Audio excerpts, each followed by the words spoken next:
episode of Officially Unofficial, the other side of a successful leader. This is a Saturday evening live, and I'm your host, Anurag Batra, and I have my co-host with me, Sunandan Chaudhury. Though he wanted me to be the main man, I'll be the sideshow. He'll be the main man. That's the surprise on you, Sunandan. Don't put that on to me. Come on. Let me ask you the first question, Shiv. So is Bangalore where the magic started? What were you like back then? Were you a front bencher, a back bencher? Were you the comedian? Were you the guy who knew it all? Were you the teacher's pet, if I may call you? Yeah, so while I'm originally from Bangalore, I studied in Sainik School, Bijapur, then to IIT, then to IIM. It was an all-boys school, a formal school, and there was lots of discipline, lots of rigor. Okay, so yes, I would say that, for some teachers, I was a very good kid and their favorite, yeah. Were you into sports or any hobbies while you were in Bangalore? Yeah, I used to play serious cricket and tennis.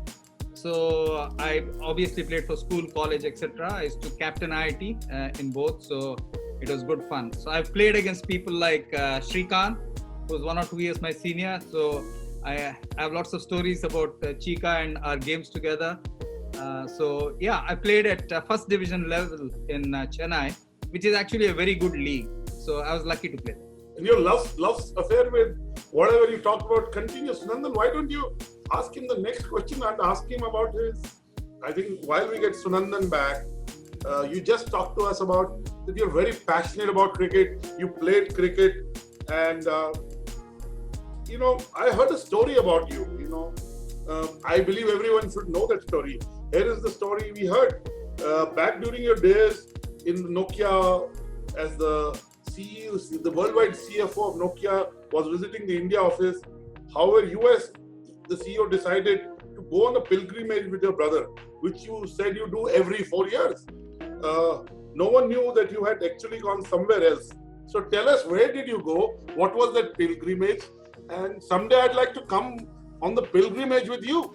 So from 96, my brother is also a very good cricket player. He played for the under-19 in Karnataka. He's now an orthopedic surgeon who's settled in England. So from 96, for 24 years, we've gone to every single World Cup. Either the Super 6 or the semi-finals or the finals or a combination of that. So this was what happened in 2007 when Rick Simonson was coming to India, and it clashed exactly with the 2003 World Cup, 2007 World Cup. So I told Poonam Kaul that I have this pilgrimage with my brother. So she thought I was going to Sabarimala or someplace. I don't know what she thought. Okay, and when Rick Simonson landed, I was actually in the West Indies watching it with my brother. And even I was there this ICC final in 2019 at Lord's. It was possibly one of the finest matches that one could see. And after the match got over, even 1.5 hours after the match got over, there were at least 25,000 people in Lord's, okay, and really cheering the English team on. It was one of the most memorable matches. So yes, cricket's been a passion, and me and my brother followed it. And every 4 years, we go for a few of the matches. So that's the pilgrimage I talked about. Sunandan? I know, I just missed a bit because of the Wi-Fi at home, and I got to kill the guy who fixed it. But nevertheless, that was quite a googly Shiv that you threw at office. You must have been a spin bowler. Americans and Finns don't understand cricket at all. So they just won't know what cricket meant. They would think cricket is an insect or something. That's all they would think. But just to follow up with that, is there some wisdom that you have learned from the sport or the sportsman that has helped you and shaped you as a person?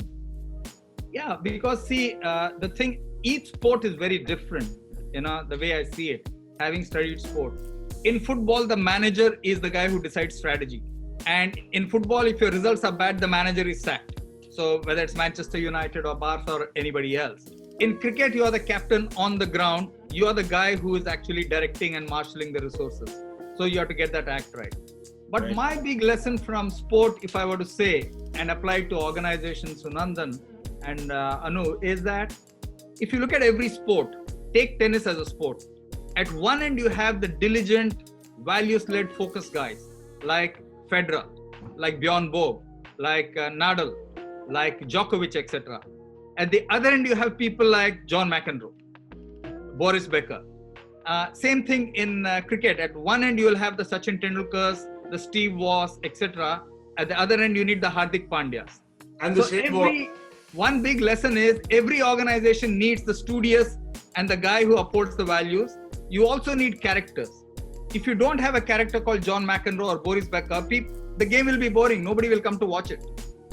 So a good combination of both sides is important, and that's the big lesson from sport. And the other thing I will say is, in sport, you win and you lose, and you take the same into business. And that's what I would really say that I've learned from sport. It reminds me of the match between Federer and Djokovic, where Djokovic was on the back foot and he was losing in the fifth set. And, everybody was favoring Federer, and there was loud applause and there's, to Federer's every winning shot and all that. And then this man, and he managed to win it. So in the end, he was asked, how did you manage to overcome all that noise? And you could see they were more for Federer. He said, no, I didn't hear anything. When they were shouting Federer, I heard Djokovic. Yeah. It's all in the mind. It also develop a lot in the mind as well. Yeah. True. But tell me, Anu, go ahead. You went to IIM Calcutta, right? I know you were also on the board of IIM Ahmedabad later. I'm not asking you which one is better. It'd be difficult for you to answer. But I believe when you were at IIM Calcutta, you used to write all the big-time management thinkers and gurus like Peter Drucker, Michael Porter, Benson Shapiro, Philip Kotler. What did you write to them about? What about any other hobbies or love? So, when I went to IIM Calcutta and started studying, I really wanted to do well in marketing, and I had pretty good grades there. I wanted to do well in strategy and management. So I just read up a lot of the books, and I wrote to Drucker, I wrote to Kotler, I wrote to Porter, Shapiro, etc. And all of them were kind enough to reply back to me. And they would send me all their articles. Remember, that was not the age of the net. We are talking about the mid-80s. And I used to read all their articles. And I continued correspondence definitely with Drucker for a long time. And actually, when I was working as an area sales manager, he offered me to say, come over to Santa Clara, spend a week with us and get to know, etc. But those days, you can't tell your employer, look, I'm going off on a furlough or sabbatical of 1 week. They would have thrown me out. Okay, so I didn't do that. Right. But what struck me was the humility of these people, their ability to share information and work with people who are I was just a young kid, starting out his career. And I was really impressed with their ability to share information and give it freely. So, and of course, I was the butt of many a joke in my class. They would say Shiv is only talking to Drucker and Porter, etc. So he doesn't talk to other professors. So, I'm sure people must have thought, here's another professor in the making. That's what they would have said, yeah. I believe you love music, right? Yeah. And somebody told me that you are a Beatles fan. Yes. And I believe you know every Beatles song, who's played it and the history behind it. Is this true? Yeah. Lots, yes. I followed the Beatles a lot. I'll tell you 2-3 things about the Beatles. I went to the Beatles museum in the Smithsonian in Washington. And there's an interesting question. Which is the one word which the Beatles used most in their songs? Very few people know this. That word is you. You is the word which Beatles have used the most. And if you look at any song, it will be 6 to 10 times or 15 times that the Beatles use you. And that was the reason for their success, because every man thought he was singing to his lady love, and every woman thought that her man was singing to her. Okay, that was the magic of the love songs of the Beatles. Yep. I don't know too much about music, but we have a family expert in the Chaudhury family, my younger son. Okay. He's an expert on music, movies, and he's an encyclopedia in that sense. So what I've done is I've got him to ask you a question, and this is a recording I'm going to play right now. And as a fellow Beatles fan, I know a secret. I know that deep down we all have a favorite Beatle. I would like to know who yours is and why. Thank you. I'm out of here. I would say I have a few favorite songs of the Beatles. One is Things We Said Today. Then I Saw Her Standing There. And then Love Me Do. And the first one, and each one has a story, but I will just narrate the first one. Things We Said Today was written by Paul McCartney, and he wrote that for his then girlfriend, Anne something was her name, okay, in the 1960s. And it's a song about what will we do in the future, okay? And it's a brilliantly rendered song, and they played it live in USA, and it's an absolutely fabulous song if you ever want to listen to it. It's called Things We Said Today. And apart from that, okay, if you're an engineer coming out of IIT Chennai, you have to have a rock streak in you.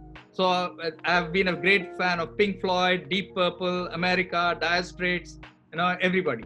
But the Beatles are the all-time favorites, absolutely. But sticking on to Beatles, I mean, who's your favorite Beatle? I mean, that's the question that Arjun was asking you, really. I would say each of them are very different from. Sorry. Yeah, my favorite Beatle would be Paul McCartney. I think he was outstanding in his lyrics, in his longevity. I think in his deep thought of the lyrics and the songs and the composition. I think McCartney certainly would be my favorite. Then let me ask you a question about Paul McCartney. I mean, he sang this song in Abbey Road, Oh Darling, and he had a very hoarse voice. And so I have a quick MCQ for four options. Tell me which one is correct. A, he sang while suffering from cold. That's how he managed his hoarse voice. B, he sang the song every day for a week to make it sound as though he'd been performing on stage all week. C, he worked as a traffic policeman for a week, which of course involves a lot of screaming and yelling. And D, he did nothing. He was just that bloody good. Anu, you want to say anything about music? You love music as well. You did a whole session on music this morning. Yeah, I only listen to music. By the way, it's not in our prepared question, but I'll ask you, what's your favorite Dire Straits song? Dire Straits song, Money for Nothing, Chicks for Free. Great song. Oh, mine is Heavy Fuel. They have a song called Heavy Fuel. Heavy Fuel, yes. Heavy Fuel. Yeah, that's another great song. Yeah. Now, having heard that you are I also know that you are a movie buff, right? You're also not so much, but okay. No matter Bollywood, Hollywood, if I asked you a rapid fire question on the same, would you be up for it? Ask me, I don't know. I'm not good at movies, but I will take a shot at it. No problem. Which movie did Rajesh Khanna act in? And the options are Hathi Mera Sathi, Andaz Kuli, or Rocky IV. Okay, he acted in two of them. One is Hathi Meri Sathi and the other one is Andaz. In Andaz, he had a special role where he used to drive that mobile. Hathi Meri Sathi has an interesting story. The Devars made the film in the south, and this guy wanted to buy a house, that old house of his, and he needed 5 lakhs for it, so that's why he signed the movie. And the movie was a very big hit. So yeah, that was easy. I read it somewhere in his biography. So, Sunandan, you're also a big movie fan. Yes, of course, I love Hitchcock, Spielberg, Martin Scorsese, James Cameron, Francis Ford Coppola, etc. But this is not about me. I wanted to ask Shiv, in terms of, if somebody were to play you in a movie, and it's about you, which actor or even actress would you like playing your little role? I don't know. So, role, yeah, we've had this chat, sometimes in the organizations I worked in, etc. I would say I'm serious, but have a fun side to me. So if I take that combination, maybe some of the, I wouldn't name any of the superstars or anybody, but somebody who's up and coming, somebody like Rao, okay, somebody like that, I think would be a good choice in my book. But I don't think I should take myself seriously on that yet. A question relating to that, in that sense, Roman Holiday. I'm sure everybody's seen that. Lovely movie. Great movie. Gregory Peck, my all-time favorite. But I want to ask you, if you were cast in that film, which actress would you like to be cast with? Oh, Audrey Hepburn herself. What a fantastic movie, I've seen that movie at least, I think, 6-7 times. Okay, this guy is the journalist and she's the princess who runs away from the palace. And has a night about town. Absolute, fantastic movie. Audrey Hepburn's first movie, an Oscar-winning movie. Yeah, she's there. But I thought, it would be Gina, Lola Brigida, or Jane Fonda, or somebody else as well. Maybe a Scarlett Johansson now. Maybe. Who knows? I don't know. Yeah. But are you sure you want to go to Italy? Not now. Not now. Absolutely. I think India is not much better now with all the COVID, etc. Well, imagine if you have a merger and acquisition happening and your CFO is nowhere to be found. In fact, he has a habit of not showing up to such important things when it matters. What would you do? I think if he's a CFO, he's been very good, and that's why he's been named CFO. You know, you can't take these guys, just on one situation. I think, you just have to bring him to the table in the best possible way. That's all. So are you a practical type? Would you start drafting a CFO's notice period? No, I don't think so. I think you need to trust people. That's what my own personal thing is. And a CEO and a CFO have to work together, and there are two sides of the same coin for a company. So I think you just need to pull him along. That's all. So are you more of a romantic where you make the extra effort of encouraging people, bringing out the best in them to get them to reach their true potential? How do you do that, Shiv? And I want to ask another question that we didn't prepare for. How do you find time?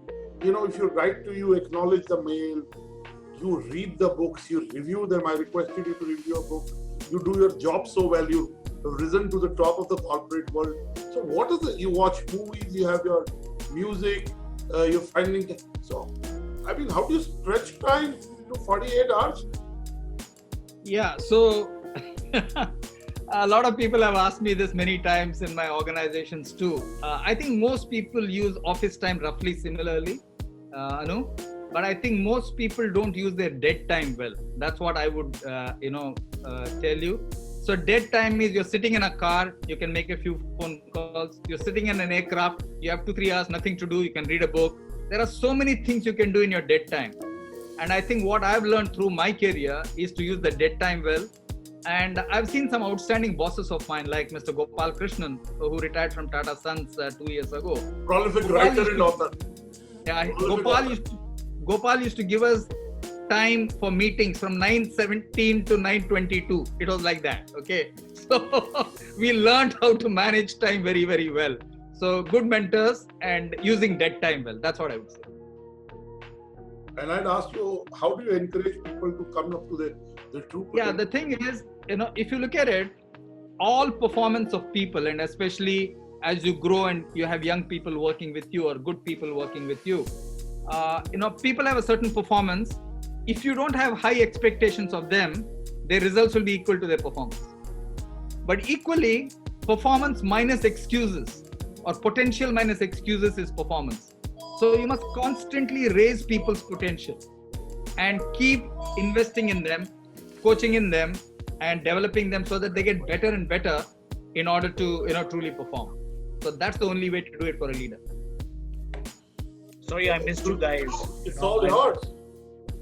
I missed you guys. I moved to another place within I think this should be better. I know for a fact that, we were talking about business when I had to get off it.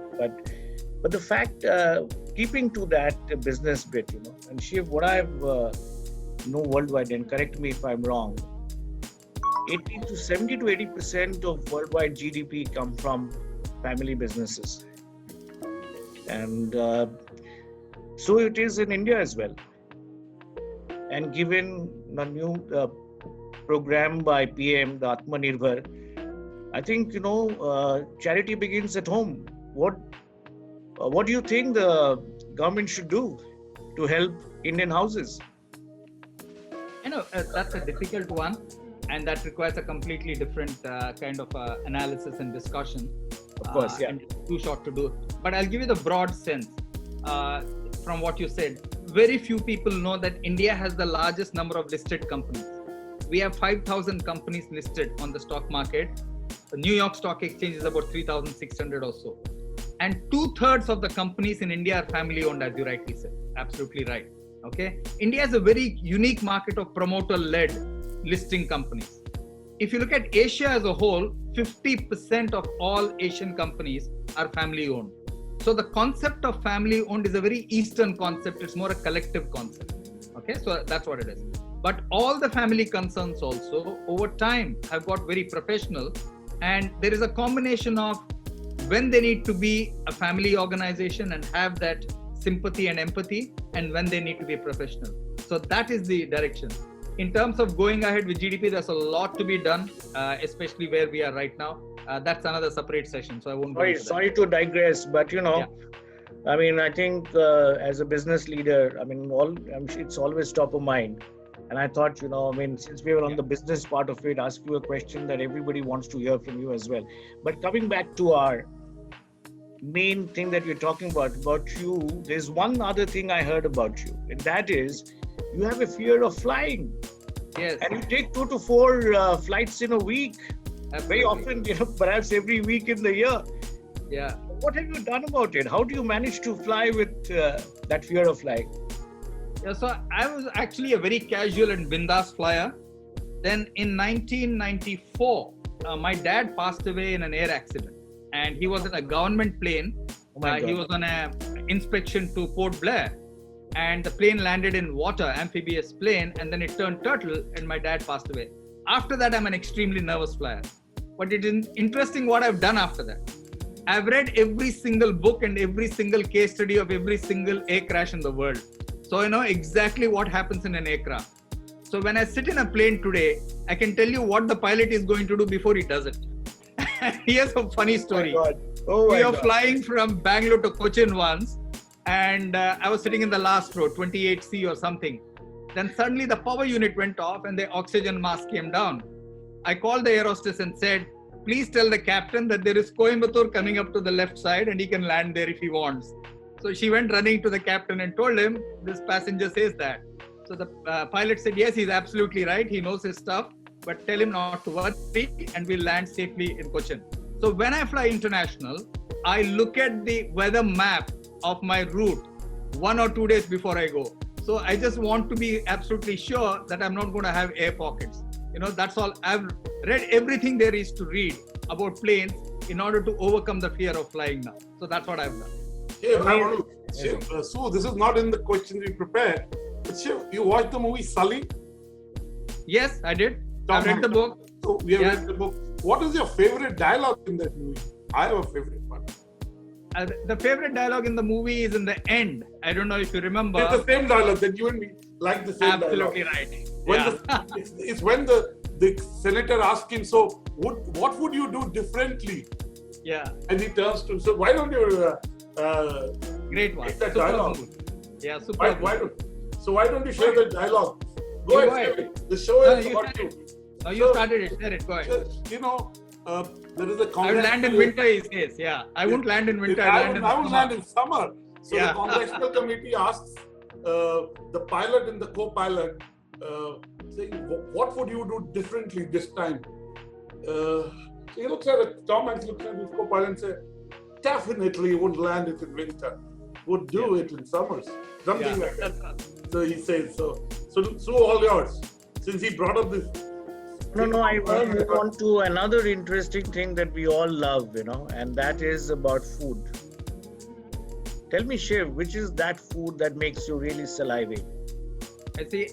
For me, food is energy, guys. So I'm not a great one into food. I just gobble whatever is there. I'm a light eater, and for me, food is fuel, which sees me through the day. So I don't really have any favorite dish. Okay, I stick to very simple stuff, as less oily as possible, as less sugary as possible. So that's my style. So I'm not a foodie. Sure, I hear. No, I was saying, Anu, that, he's preempted my next question. In fact, he stopped me from asking it. My next question was, what would you prefer? Maa ka haath ka khana or a 3-star Michelin restaurant? I think the answer is quite obvious now. Whenever I go to Bangalore, my mom insists that I have food only with her. So whenever I finish my meeting, etc., so I sit with her and have it. A Michelin meal on me is wasted at least. Good. Sorry, Anu, go ahead. Shiv, I hear you have a very unique way of giving nicknames to people who work with you. You refer to them fondly via these nicknames. Why do you do that, and can you elaborate on this? Yeah, so I think... Give us 2-3 famous people to whom you've given nicknames? Oh, lots of people, not one or two. So I think the office situation or context can become very boring, and many organizations are very formal. They'll say Mr. Batra, Mr. Sunandan, Mr. Shivakumar, etc. I think they're dull and boring places. So what I try and do is I try and give as many nicknames as possible based on some facts or something that we do. So if you look at my current team, there's a girl called Apeksha who's just joined us, the senior manager. She joined us on February 14th. We told her, look, you can join later. She said, no, I insist I join on Feb 14th. So we call her Valentine, because that's the day she joined. Then we have a very young boy who's 3 years, a chartered accountant, very bright boy. His name is Ekansh. So we call him GE, which is Guru Ekansh. So we have things like that. In PepsiCo and Nokia, I used to have a list called G1 to G10, which was the Gyanis. All these young managers would give you a lot of Gyan. So I would give them a ladder, G1 to G10. If he said something profound, I'll say, okay, now you are elevated to G1. You're the Gyani number 1 for this month. So things like that. You know what, Shiv, this reminds me of my days in advertising, and not in terms of nicknames, but in advertising. If anybody were to say Mr. Sunandan, Mr. Shiv, they would look the other way. And I remember the time when I was with Lintas, and I remember some young guys actually came in and started Mr. Padamse. And he would look away. Yeah. He won't respond if you tell him, unless you call him Alec, whether you're a management trainee. So was it a boy or a girl calling Alec? Everybody. Alec was like that. He's in heaven now, but then God bless him. Right. But tell me one thing, talking about this office as well, and I believe you never repeat a presentation ever. Yeah. And you make all your presentations yourself. Why is that? Absolutely right. And why would you never repeat it? You would get bored of it? It's not that. I think the first rule of a presentation, which you guys know better than I do, and I shouldn't be telling you this, is the audience matters. So if you are talking about brands, as an example, if you are talking to a finance audience, you need to give them a financial picture of brands. If you're talking to a marketing audience, you need to give them a different picture. If you're talking to the media, you need to give them a different picture.